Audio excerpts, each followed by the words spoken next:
હાલો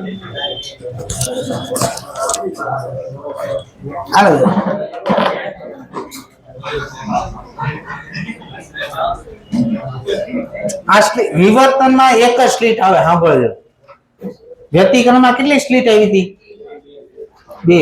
દાખલામાં લખેલું નહીં હોય કોનો દાખલો છે. બે સ્લીટનો પ્રયોગ લખ્યો હોય સમજવાનો વ્યક્તિકરણનો દાખલો છે. એક સ્લીટનો પ્રયોગ આવું લખ્યું હોય સમજવાનો વિવર્તનનો દાખલો છે. સમજાણું? આ સ્લીટની પહોળાઈ આમાં બી આપી, હું ડી કરી નાખું છું. ડી ની જગ્યાએ હું કરી નાખું, તમે ડી કરી નાખો. સ્લીટની પહોળાઈ ડી. અહીંથી સમતલ તરંગ અગ્ર આપાત કર્યા. હવે આ છે મોટું તરંગ અગ્ર અને સ્લીટ છે નાની એવી.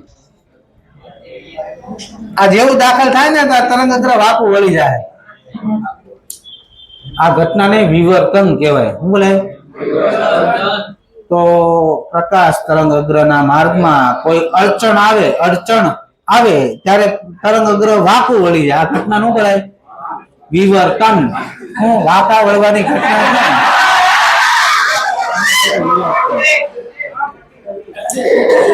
તો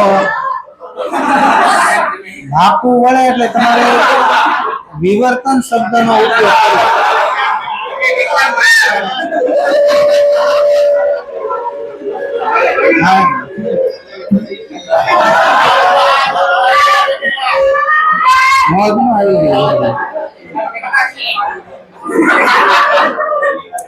બસ હાલ બસ વિવર્તનની વ્યાખ્યા. બસ હવે મોટા પણ જ્યારે તરંગોને કોઈ અડચણ નડે ત્યારે ધાર આગળથી વાંકા વળે છે તેને વિવર્તન કહે છે. હવે સાંભળો, હવે જગ્યા છે નાની, આ તરંગ અગ્ર છે મોટું. જ્યારે આની પર પડશે, જ્યારે આની પર પડશે ને તરંગ અગ્ર તૂટી જાય.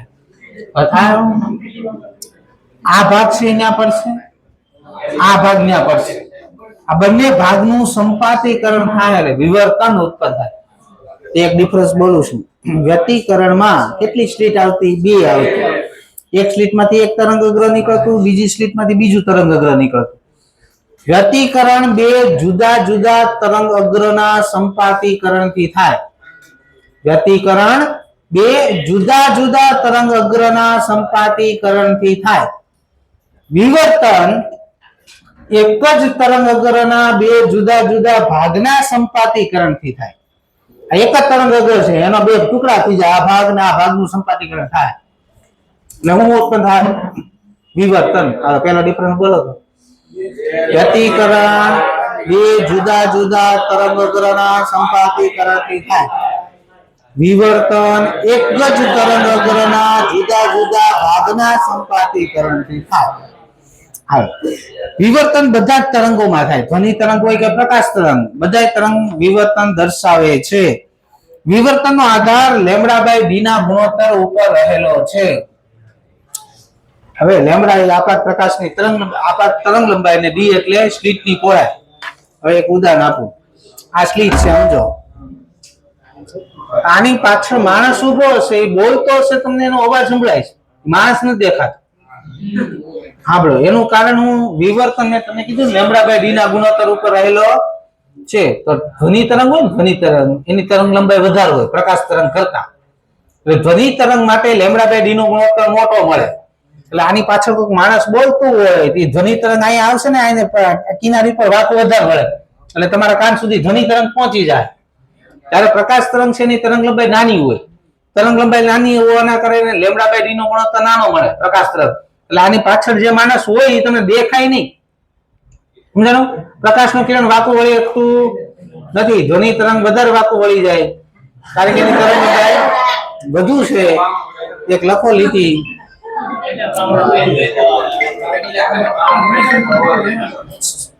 હા બોલો સાહેબ. હા પૂરા થયા. આજ ભાવેશભાઈ નું હોય લેક્ચર. 5 મિનિટ. અત્યારે ક્યાં છો તમે? સદભાવના ઉપર? હેલો, એમ અવાજ આવતો બંધ થઈ. હેલો, હા સદભાવના ઉપર છો તમે? અત્યારે હું અહીંયા ડોપરમાં છું, વર્ષના બ્રાન્ચ ઉપર. ઘરે જાય 12:15. હા ભણાવું છું, લેક્ચર શરૂ છે.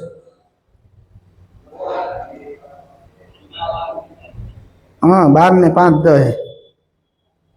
તમે ફ્રી હોય તો વી આવો.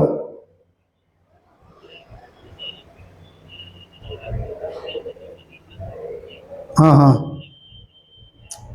હા હા હા તો વાંધો નહીં. ઓકે.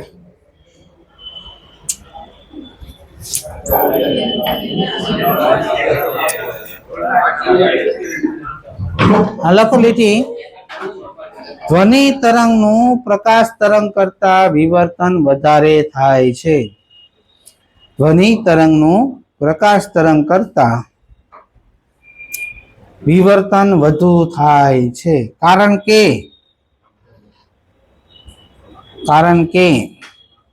ધ્વનિ તરંગની તરંગ લંબાઈ પ્રકાશ તરંગ કરતા વધારે હોય છે.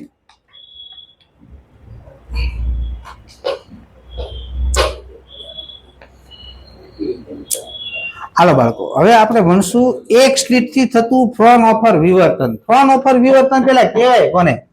આ અડચણ છે, જો આ અડચણ અને આ પ્રકાશના કિરણો સમાંતર છે. તમને બધાને ખબર સમાંતર કિરણો ક્યારે હોય? ઉદ્ગમ ક્યાં હોય? અનંત અંતરે. રે ઓપ્ટિક્સમાં ભણો અનંત અંતરે રહેલા ઉદ્ગમમાંથી નીકળતા કિરણો સમાંતર થઈ જાય તો ઉદ્ગમ ક્યાં હોય? અડચણ અને ઉદ્ગમ વચ્ચેનું અંતર અનંત હોવું જોઈએ અને અડચણ અને પડદા વચ્ચેનું અંતર અનંત હોવું જોઈએ. આને ફ્રોનહોફર વિવર્તન કહેવાય. શું બોલાય? કોની વચ્ચે? અડચણ અને ઉદ્ગમ વચ્ચેનું અંતર અને અડચણ અને પડદા વચ્ચેનું અંતર અનંત હોય એને ફ્રોનહોફર વિવર્તન કહેવામાં આવે છે. હાલો હવે અહીં ધ્યાન આપો. આ પડદા ઉપર તમારે તીવ્રતા શોધીએ ને તો તીવ્રતાનું સૂત્ર છે, આ યાદ રાખવાનું. પેલા I naught sin alpha upon alpha એનો સ્ક્વેર. એમાં આલ્ફા નું સૂત્ર છે pi d sin theta by lambda. પેલા તો બે સૂત્ર યાદ રાખવાનું. I નોટ, આ સૂત્રમાં I નોટ છે મધ્યસ્થ વચ્ચે વચ્ચે બોલોમાં. I નોટ છે મધ્યસ્થ અધિકતમની તીવ્રતા છે. કોની? હાલો હવે આપણે જોઈ આ સ્લિટ છે ને ડી પહોળાઈની, આનું મધ્ય બિંદુ લેવાનું. એ મધ્ય બિંદુને બરોબર આગળ વધારવાનું પડદા ઉપરનું બિંદુ. હવે મને એમ કહેતો અહીંથી આ ધાર છે, આ બે અણી એ અણીમાંથી નીકળતું પ્રકાશનું કિરણ ને બી અણીમાંથી નીકળતું પ્રકાશનું કિરણ આ જગ્યાએ પહોંચે. બે અંતર કેવું કાપે? બે અંતર સમાન કાપશે એટલે પદ તફાત 0. પદ તફાત 0, કળા તફાત 0.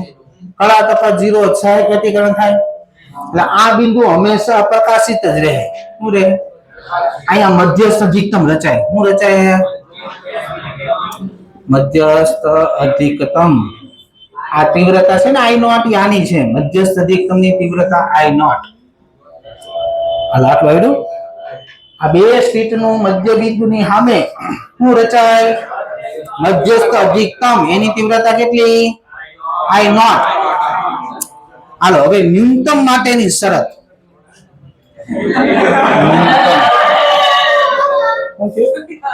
ન્યૂનતમની શરત.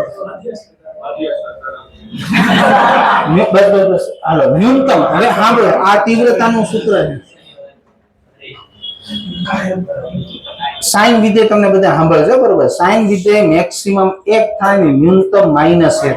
હવે મારે તીવ્રતા ન્યૂનતમ કરવી તો -1 ન કરાય, કારણ કે આ ઉપર વર્ગ છે. પાછું આ -1 કરશો તો ઉપર વર્ગ થઈ જાય, પ્લસ થઈ જાય, પાછી તીવ્રતા મહત્તમ થઈ જાય. તો મારે તીવ્રતા ન્યૂનતમ કરવી હોય તો આ વિધેય મારે 0 કરવું પડે ગમે એમ કરે. હવે બોલો સાઈન વિધેય ક્યાં ખૂણે 0 થાય? n પાય. સાઈન વિધેય n પાય માટે ખૂણો 0 થાય. સાઈન 0 0, સાઈન પાય 2 પાય 3 પાય 4 પાય બધી 0 થાય. આ ખૂણો કેટલો મૂકવાથી તીવ્રતા 0 થાય? n પાય. હાલો પાઈ આલ્ફા નું સૂત્ર શું છે? Pi d sin theta by lambda બરાબર n પાય. પાઈ પાઈ ઉડી ગયા. d sin થીટા બરાબર n લેમ્બડા. આ શું છે? પદ તફાવત છે. કેટલો આવ્યો પદ તફાવત ન્યૂનતમ માટે? n lambda. તમને ખબર છે આ શરત વ્યતિકરણમાં મહત્તમની છે. પદ તફાવત વ્યતિકરણમાં મહત્તમ જોતું હોય, સાહેબ વ્યતિકરણ કરવું હોય તો પદ તફાવત n લેમ્બડા જોઈએ. ઈ શરત આ વિવર્તનમાં ન્યૂનતમની થઈ ગઈ. જોઈ રેડી? હાલો બીજી વસ્તુ તમારે ન્યૂનતમ ગોતવા હોય તો આપણે ખબર પદ સૂત્ર આપણે ગયા લેક્ચરમાં ભણ્યા x small d by capital D બરાબર l લેમ્ડા. તો x બરાબર લેમ્ડા કેપિટલ D બાય આ બધા સ્થાને તમને શું મળશે? ન્યૂનતમ. પેલું ન્યૂનતમ ગોતવું એટલે અહીંયા એક મૂકવાનું એટલે પેલું ન્યૂનતમ મળે, બે મૂકો બીજું મળે, ત્રણ મૂકો ત્રીજું. આ બધા ન્યૂનતમ નું સ્થાન શોધવાનું સૂત્ર છે. હાલો હવે અધિકતમ ની શરત. અધિકતમ હાલો આલ્ફા મેં તમને કીધું આ 1 થાય કે -1 થાય એનો વર્ગ થાય એટલે તીવ્રતા તમને મેક્સિમમ દોરવાની. તો આ કાં તો 1 થવું જોઈએ કાં તો -1 થવું જોઈએ. આલ્ફા નો ખૂણો કેટલો રાખવાથી વર્ગ કે -1 થાય? 2n + 1 π/2. આમાં n ની કિંમત મૂકો તો 1 મૂકો તો 0 મૂકો. હાલો 0 મૂકો તો π/2 ભલે sin ને શું થાય? 1. હાલો 2 મૂકો 2 × 4 + 1 5 થાય π/2 કરો ને તો -1 થાય. 1 × 1 થાય 1 × -1 થાય. -1 ઉપર કમ કર્યું શું કારણ? હા વર્ગ છે. આ -1 થાય તો એનો વર્ગ થઈ જાય +1 જ થઈ જાય ને તીવ્રતા મેક્સિમમ મળવાની તમને. તો આલ્ફા હોવો જોઈએ 2n + 1 π/2. હાલ આલ્ફા નું સૂત્ર શું છે? જાવ મૂકો πd sin θ / લેમ્ડા 2n + 1 π/2. હાલો π ઉડી ગયા. આ લેમ્ડા આ બાદ જવા દો. પદ તફાવત કેટલો આવ્યો? 2n + 1 લેમ્ડા/2. હાલો યાદ રાખો અધિકતમ ની શરત હું ન્યૂનતમ માં 2n + 1 લેમ્ડા/2. હવે ચાર શરત ભેગી થઈ આપણી પાસે, બે વ્યતિકરણ ની બે વિવર્તન ની. હાલો ફરીથી ચારેય શરત બોલવાની. વ્યતિકરણ માં મહત્તમ ની શરત હું પદ તફાવત કેટલો જોઈ? n lambda. ને વિનાશક વ્યતિકરણ માં 2n - 1 લેમ્ડા/2. આ વ્યતિકરણ ની શરત હતી. વિવર્તન ની શરત, વિવર્તન માં ન્યૂનતમ ની શરત હું પદ તફાવત કેટલો જોઈ? n lambda. અધિકતમ ની શરત હું 2n + 1 લેમ્ડા/2. આ ચાર શરતો યાદ રાખવી. હવે જોઈ અહીં ધ્યાન રાખો આ અધિકતમ છે. આ પદ તફાવત નું સૂત્ર શું છે? x small d by capital D બરાબર 2n + 1 લેમ્ડા/2. તો x બરાબર અધિકતમ કઈ જગ્યા મળે? 2n + 1 lambda capital D/2D. આ બધી જગ્યાએ અધિકતમ મળશે ને આ બધી જગ્યાએ ન્યૂનતમ મળશે. હા હવે અહીં ધ્યાન રાખે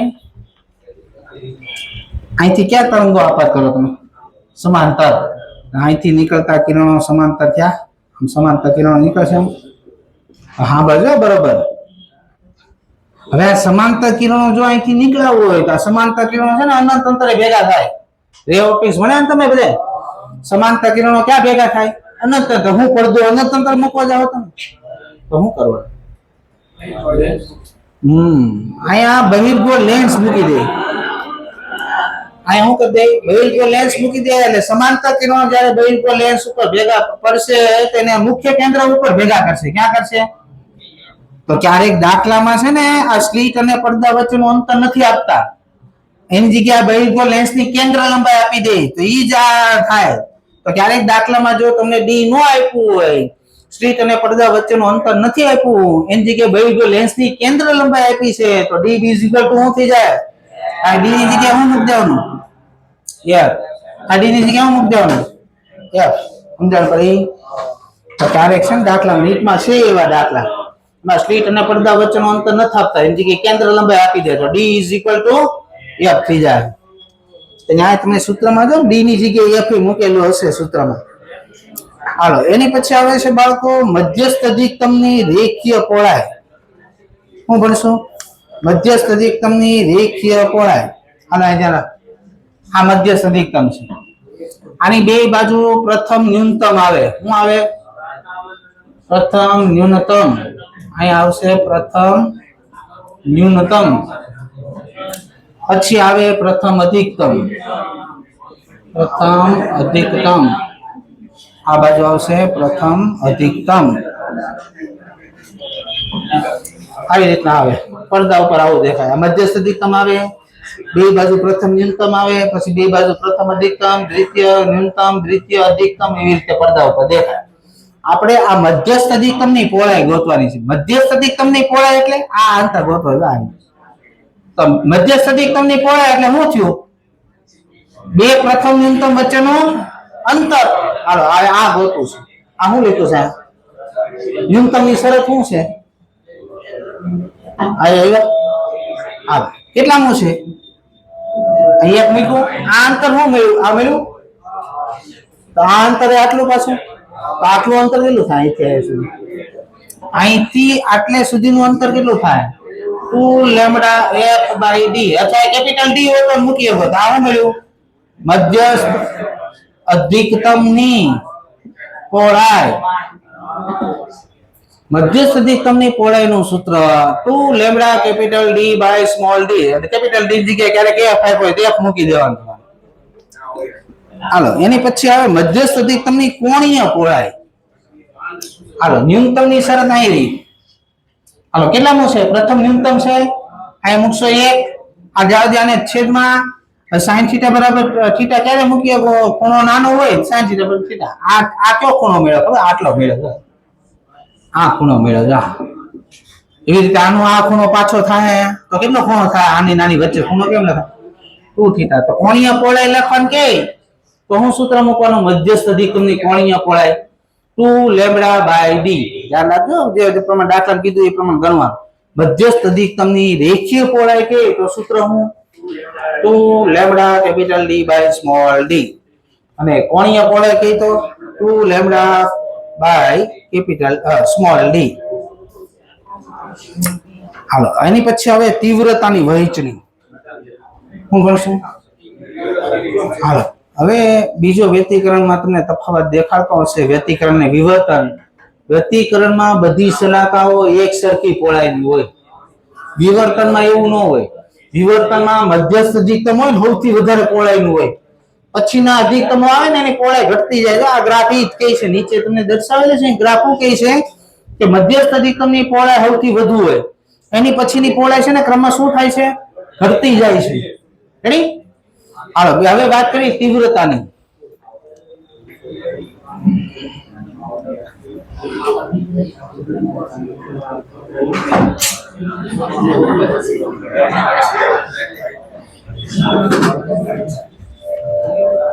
વાત તો બંધ કરો, મોઢા બંધ રાખો ને ભણવામાં ધ્યાન રાખો. દફાઈ આવો. તમારે જે હોય ને સ્પષ્ટ હરખું સમજાય ને બોલો. બોલ બોલ બોલ. હું બોલું તારે પેદા શતાબ્દી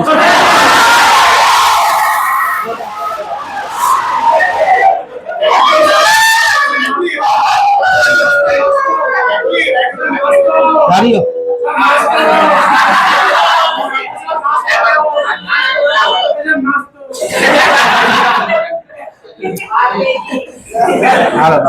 તીવ્રતાની વહેંચણી મેં તમને કીધું આ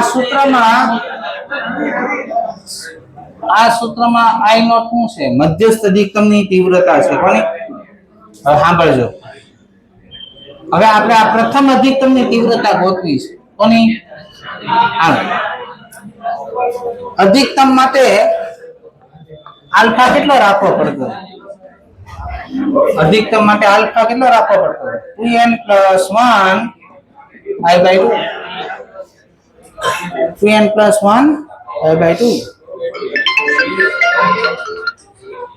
હા બોલો સાહેબ. હા હા બોલા. અતુલભાઈ આવે છે કે કેને કામ છે? અતુલભાઈ. હા કેમ ગામદેવમાં શું કામ?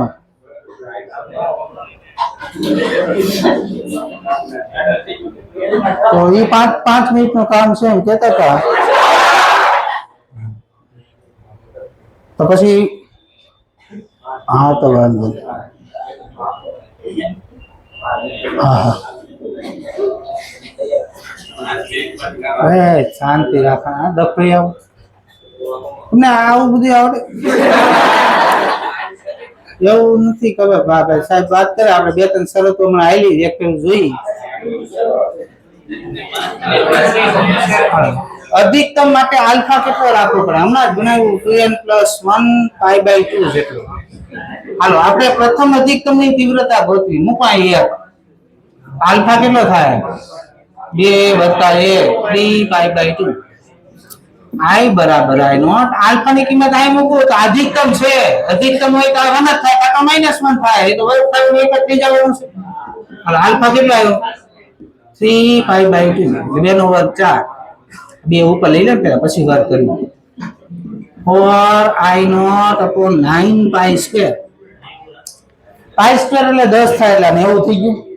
તો 10 કરતા ઓછું થાય એટલે 88 જેવું થાય. 88 થાય ને તો આ 22 ભાગ આવશે.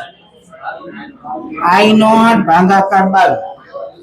તો જો તો પ્રથમ અધિકતમની તીવ્રતા કેટલી આવી? I નોટ ભાગાકાર 22 આવી. મધ્યસ્થ અધિકતમની કેટલી છે? હું જોયું તમે અધિકતમની તીવ્રતા ઘટતી જાય છે. એક સરખી તીવ્રતા ન હોય. તો ત્રીજો તફાવત, વ્યતિકરણમાં બધી શલાકા એક સરખી તીવ્રતાની હોય.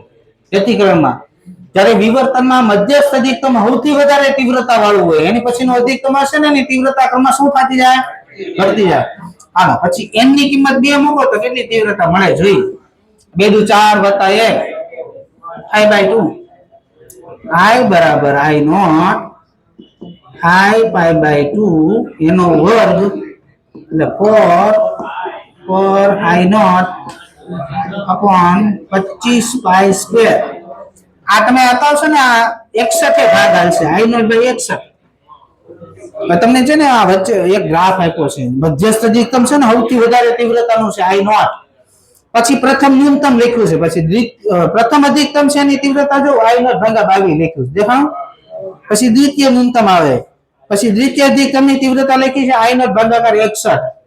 તો શું થાય? તીવ્રતા ઘટતી જાય છે. હાલો આમાં એક પ્રશ્ન છે, 109 નંબરનો પ્રશ્ન છે સેલ્ફમાં. 109 નંબરનો પ્રશ્ન. અધિકતમની તીવ્રતાનો ગુણોત્તર શું થાય? હાલો મધ્યસ્થ અધિકતમની તીવ્રતા કેટલી આવી? I naught. પ્રથમ અધિકતમની તીવ્રતા કેટલી આવી? 4I naught upon 9π². પછી દ્વિતીય અધિકતમની 4I naught upon 25π². I naught તો બધામાં છે, ઉડી જાય તો શું આવશે? 1/4/9π². 4 ભાગાકાર 25π². આ જવાબ છે. આ દાખલો છે 109 નંબરનો. અહીંથી લખી નાખો, અહીંથી અહીંયા સુધીનો દાખલો 109 નંબર.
હાલો તો આપણે વ્યતિકરણ અને વિવર્તન ભણ્યા. તેમાં તમને જોવા મળ્યું, મેં તમને 3 તફાવત બોલ્યો.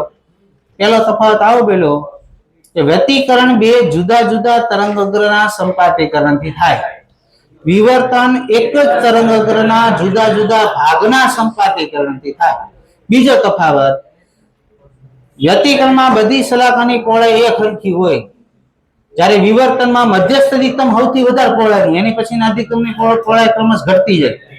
ત્રીજો તફાવત, વ્યતિકરણમાં બધી શલાકા એક સરખી તીવ્રતાની હોય, જ્યારે વિવર્તનમાં મધ્યસ્થ અધિકતમ સૌથી વધારે તીવ્રતા વાળું હોય, પ્રથમ અધિકતમની તીવ્રતા એની પછીના ક્રમશઃ અધિકતમની તીવ્રતા ઘટતી જાય છે.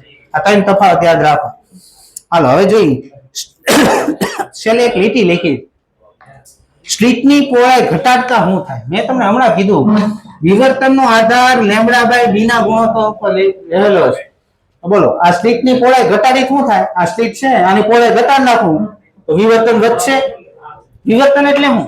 પ્રકાશનું ફંટાય વધારે ફંટાય. હવે મધ્ય સુધી તમે આટલા ભાગમાં મળતો તો હવે તમે સ્લિટની પહોળાઈ ઘટાડી એટલે ફંટાય વધારે, તો આટલા ભાગની જગ્યાએ આટલા ભાગમાં મળવા મળશે. તો મને એમ કહો તો મધ્ય સદિક્રમની પહોળાઈ શું થઈ? વધી. હવે આટલા ભાગમાં જે પ્રકાશ પડતો તો એની પ્રકાશ આટલા ભાગમાં પડે તીવ્રતા શું થાય? અહીંયા લખ્યું છે જો તીવ્રતા ઘટે અને પહોળાઈ વધે. અધિક્રમણની લખ્યું છે સ્લિટની પહોળાઈ ઘટાડતા વિવર્તન મહત્તમની તીવ્રતા ઘટે અને પહોળાઈ વધે. હવે ફ્રેનેલ અંતર ને વિભેદન શક્તિ તમારે નીકળી ગયું છે સિલેબસમાંથી, હવે એ કરવાનું નથી. હવે ઓલું સ્થાનાંતર વાળું ભણાવી દઉં છું તમને યંગના પ્રયોગમાં. એમાં એક સૂત્ર ખાલી યાદ રાખવાનું, નીટમાં તેથી લગન નથી પૂછવાનું પણ જેડબલ્યુ માં એ પૂછાય છે પાછું. સલાકાનું સ્થાનાંતર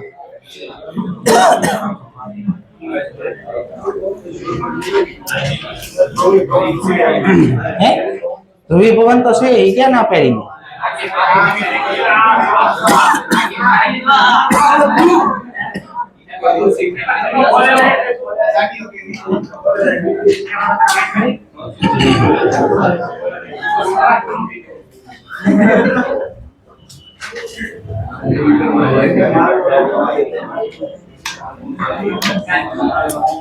હાલો સલાકાનું સ્થાનાંતર જો વ્યતિકરણમાં જો આ બે સ્લિટ છે. આ સ્લિટ નંબર 1, સ્લિટ નંબર 2.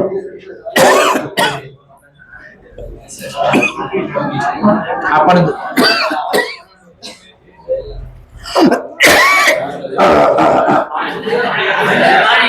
આઈ પાસ પેલી આઈ જાવ સ્લિટ નંબર 1, સ્લિટ નંબર 2. આમાંથી નીકળતું પ્રકાશનું કિરણ, આમાંથી નીકળતું પ્રકાશનું કિરણ ઉપરના સ્લિટના માર્ગમાં મ્યુ વક્રી ગુણાંક અને ટી જાડાઈની પારદર્શક તકતી મૂકેલી છે. આમાં તમારે માત્ર એક જ સૂત્ર યાદ રાખવાનું છે, એની ઉપરથી બધી તારવણી હાલશે. આ માર્ગમાં તમે મ્યુ વક્રી ગુણાંક અને ટી જાડાઈની તકતી મૂકશો તો આ બંને માર્ગ વચ્ચે પદ તફાવત ઉત્પન્ન થાય. Mu -1 * T. આ સૂત્ર હમણાં જેડબલ્યુ પૂછવાનું. Mu -1 * T. બસ આ એક લીટી યાદ રાખવાની. હાલો હવે તમને પદ તફાવતનું સૂત્ર તો આવડે જ છે. x d / D = mu -1 * T. આમાં x છે ને એને સલાકાનું સ્થાનાંતર કહેવાય. આટલી સલાકા ખસી જાય, આ બધી સલાકાઓ છે ને ઉપરની બાજુ બધી ખસી જાય આટલી. આને બોલાય સલાકાનું સ્થાનાંતર. શું બોલાય? ઓકે ચલો હવે યાદ રાખો. આ સલાકાનું સ્થાનાંતર બીટાના સ્વરૂપમાં લખવું હોય, સલાકાની પહોળાઈનું સૂત્ર યાદ છે તમને? આ કાલે કહ્યું હતું lambda capital D / small d. આ લેમ્બડા છેદમાં જાવ દે, અહીં મૂકી દેજો. Lambda capital D / small d ની કિંમત અહીં મૂકો.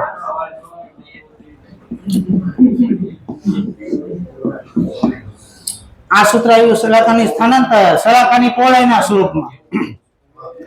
દાખલા લખ્યું હશે, આવા દાખલા છે ને. સલાકાનું સ્થાનાંતર n સલાકા જેટલું થાય છે. એક સલાકા એટલે બીટા, n સલાકા એટલે n બીટા.